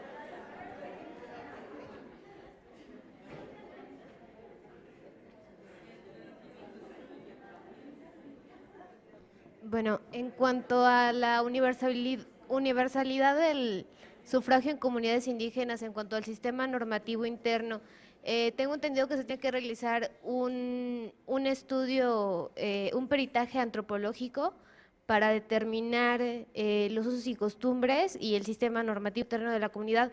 ¿Quién realiza este peritaje? ¿Cómo lo realizan? O sea, se realiza desde el Instituto Electoral del Estado, lo presentan las comunidades indígenas que solicitan regirse bajo sistemas normativos y el TRIFE al final revisa este sistema normativo. O sea, tengo esas dudas, ¿no? Y solo un comentario, en cuanto a candidatos transexuales, ya hubo un antecedente, es en el 2012, Diana Marroquín Vallardo, que nació como Juan José Barroquín Vallardo, pero contó con el respaldo del TRIFE, pero fue obligada por violencia para bajarse de la candidatura. Nunca se tomó el caso que es un transexual, puesto que en el precedente de 06-2008 la Suprema Corte de Justicia de la Nación se permitió que el cambio de sexo en el acta de nacimiento. Por lo tanto, ese punto pues ya no se toca. Okay. Es que ya me quedan nada más 5 minutos, entonces si no, no concluyo. Voy a tratar de ser rápido y voy a englobar aquí algunas cosas. A ver, ¿qué se puede hacer para una campaña contra mujeres o qué se puede hacer en los actos de acoso? ¿Qué se puede hacer cuando no los dejan ejercer y demás? Yo creo que hay varias alternativas, ¿no? Una, en cuanto, si te están calumniando, si te están iniciando una campaña de desprestigio, una campaña en tu contra, durante la campaña, yo creo que lo que tienes que hacer, la vía correcta, es un procedimiento administrativo sancionador, concretamente un procedimiento especial sancionador ante el IFE o ante tu instituto local, depende qué tipo de elección sea, y que sean ellos los que investiguen. Estos procedimientos son muy sencillos, están regulados ahora en la Ley General de Instituciones y Procedimientos Electorales, antes COFIPE, y es que todavía me lo sé por siglas, pero me cuesta aprenderme Y ahí lo que haces es, precisamente tú denuncias propaganda en tu contra, denuncias calumnia. Lo único que tienes que presentar es algún sustento de los hechos. Ajá. Es un procedimiento que se basa en pruebas, en el que el IFE hace una investigación de los hechos y si los hechos efectivamente se está vulnerando la normativa electoral, efectivamente te están impidiendo ejercer tu candidatura adecuadamente, te están calumniando, te están amenazando, una cuestión así, pues desde luego que el IFE investigará y antes el que resolvía era el IFE, ahora INE. Ahora quien va a resolver es una sala especializada del Tribunal Electoral. Entonces, es importante, ahora resolver a la sala especializada y después podrán venir a la sala superior. Entonces, es importante y ahí se te puede tutelar el derecho. Es un camino durante la campaña y un camino posterior, si es fuego amigo, o sea, viene del partido político, un procedimiento al interior del partido político. Han habido varios casos en los que han expulsado militantes por ir en contra de sus propios candidatos. Entonces, también ahí puedes tú solicitar la intervención del propio partido político. Sugerencia de libros, toda esta cuestión de los plazos, cómo se lleva a cabo el procedimiento. Libros, vamos a empezar por las leyes, ¿no? La Constitución es básica, la Ley General de Instituciones y Procedimientos Electorales, Ley General de Partidos Políticos, las correlativas en los estados, Ley General del Sistema de Medios de Impugnación, básica, o sea, una leidita. Libros, hay muchísima bibliografía, o sea, cada quien tiene sus favoritos, yo tengo algunos que son los que más me gustan. El tribunal saca mucha bibliografía, muchas guías, en la página del tribunal hay. Me parece también que en la página del tribunal, aquí Lucy sabe mejor que yo, pero hay una guía de impugnación. Hay una guía de cuáles son los pasos que tienes que hacer para la impugnación. Es cuestión un poco de meterse a buscar. Tanto el tribunal como el IFE tienen muchos elementos dentro de sus páginas. A veces cuesta un poquito de trabajo encontrarlo, hay que navegarle un ratito, pero todo se encuentra. La verdad es que todo se encuentra. Tanto el tribunal como el INE tienen redes sociales y en las redes sociales constantemente están publicando cuestiones, bibliografía, cuestiones de precedentes, los últimos precedentes que se resuelven, cuestiones que tienen en su página y de ahí se puede accesar. Yo les invito a que los consulten y a que lo vean. Y lo principal es leer. Ya después de ahí de bibliografía, la verdad es que hay muchísima bibliografía. En cuanto a las cuestiones de RP, el RP es un derecho y es un poco lo que les comentaba. No es que al postularte como candidato a RP ya no tengas derechos. Sí, sí tienes derecho, es una postulación distinta, es un mecanismo de elección distinto, pero es la cuestión que les ponía en los precedentes de las listas, cómo se debe de integrar la lista, en qué lugar de la lista debes de ir. Si tú fuiste un proceso interno en tu partido, pues que te respeten el lugar en el que quedaste. Si tú quedaste en el lugar 5 y te están mandando al lugar 8, oye, no, mi derecho es estar en el lugar 5, no es lo mismo estar en el 5 que en el 8, para RP no es lo mismo. Entonces, y inclusive si te renunciaron al final de la lista, no te registraron, hicieron un cambio, porque ojo, los partidos, este es un tema muy recurrente y ya lo dije hoy varias veces, los partidos presentan el registro de su candidato y después hacen sustituciones. Hay que estar pendiente de todo eso. Y espero que esté contestando todas las procedimiento de definitividad. Después de la sentencia del tribunal, el tribunal es definitivo e inatacable. Las sentencias del tribunal, sala superior, son definitivas e inatacables. Las sentencias de sala regional, hay ciertos casos de excepción en los que se pueden impugnar, es a través del recurso de reconciliación ciertas sentencias. ¿Sí? Tienen que ser sentencias de fondo, tienen que traer cuestiones de constitucionalidad y además el tribunal ha emitido muchos criterios. Aquí también les aconsejo que vean un poco de la jurisprudencia del tribunal, porque muchas veces en jurisprudencia el tribunal amplía ciertas cuestiones que en la ley no es muy clara. Nuestra ley electoral se renueva con cierta frecuencia, pero muchas veces no es del todo clara, entonces el tribunal va a aclarar eso por criterios. Y luego los sistemas normativos internos. Es un tema sumamente difícil, es uno de mis temas favoritos, a mí me gusta mucho, pero es un tema muy complicado porque implica muchas circunstancias y muchas cuestiones. A lo que yo voy con la paciencia es, sí se ganan muchos derechos a través de la impugnación y concretamente en cuestiones de elecciones de comunidades indígenas se ha ganado muchísimo. El tribunal tiene una vocación de garantizar la participación de las mujeres y se han anulado elecciones, se han ordenado que se repitan elecciones a fin de que las mujeres puedan participar. Pero aquí lo que les digo que es una cuestión de paciencia es porque es un cambio, como es un cambio, o sea, al final todo esto es un cambio cultural, es un cambio de mentalidad, es un cambio de percepción, es un cambio en nuestra vida cotidiana, en cómo llevamos a cabo nuestra vida. Esto es todo lo que se busca, todas las medidas legales que se han implementado, los criterios del tribunal, y eso es lo que se hace poco a poco. Y al final, en cuanto a la cuestión de género de los transexuales, el punto ahí es, me parece que la legislación todavía no hemos avanzado hasta allá. Tienes toda la razón, se considera que si hay un transexual o eres hombre o eres mujer. No se han, a nivel legal, no se han establecido otro tipo de géneros que no sean hombre o mujer.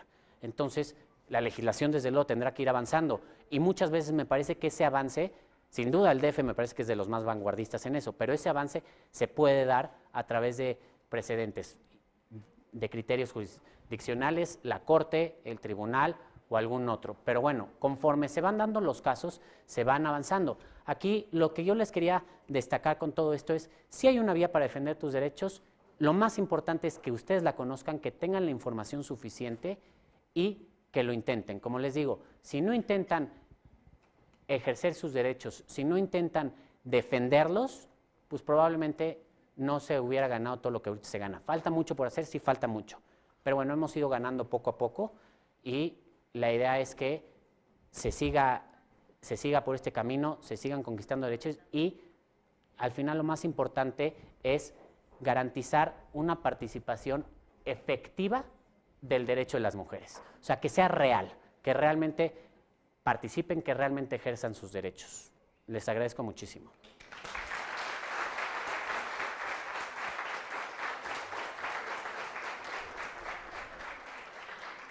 Agradecemos la valiosa participación de Arturo Espinosa Silis y a nombre de las instituciones convocantes se hace entrega del reconocimiento al facilitador de esta clínica. Muchas gracias, Arturo Espinosa Silis. Muchas gracias.